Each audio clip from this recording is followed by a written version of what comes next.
A quiet stretch of the Colorado River, tall pines, slow-moving water, and the deep calm that defines rural communities like Bastrop County, Texas.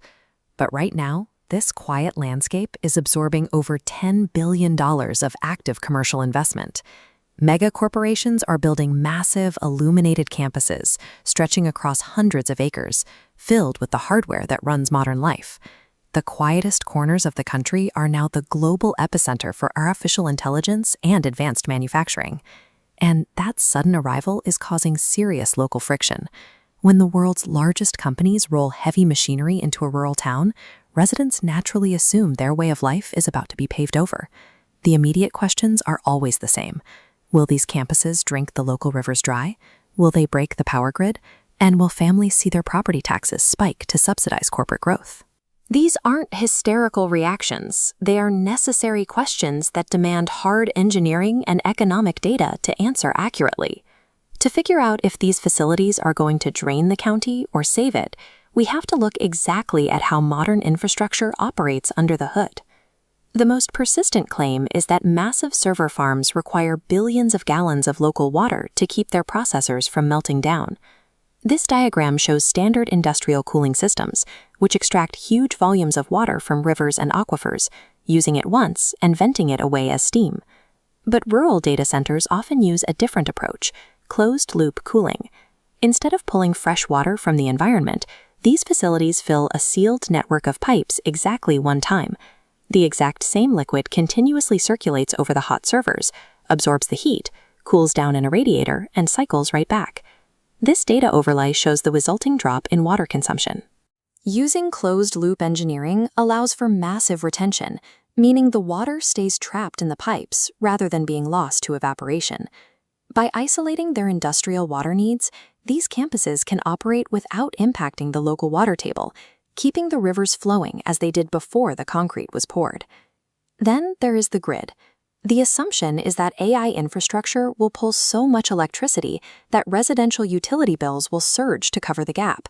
But commercial power integration operates under strict rules. Before a tech company can even flip the switch, they are often required to fund their own localized grid upgrades, building new substations and high-capacity transmission lines. They sign distinct commercial power agreements. This creates a financial firewall, isolating residential rates from industrial market fluctuations. These campuses inject significant capital into the region, often serving as the primary investors for a more resilient and modernized local power grid. The final anxiety is that local families will end up footing the tax bill for the new roads, emergency services, and infrastructure required by these corporate giants. This chart reveals the math of commercial development. A plot of raw rural land might generate $25,000 a year in property taxes. When a high-tech campus is built on that same footprint, that revenue jumps into the hundreds of millions. That money flows directly into local civic institutions. During the abatement period alone, local school districts receive multi-million-dollar windfalls to build new facilities, hire better teachers, and expand technical programs. High-value commercial development shifts the financial burden of running the county away from the local family and places it squarely on the global corporation. When you look at the landscape with the resource math laid bare, the picture changes.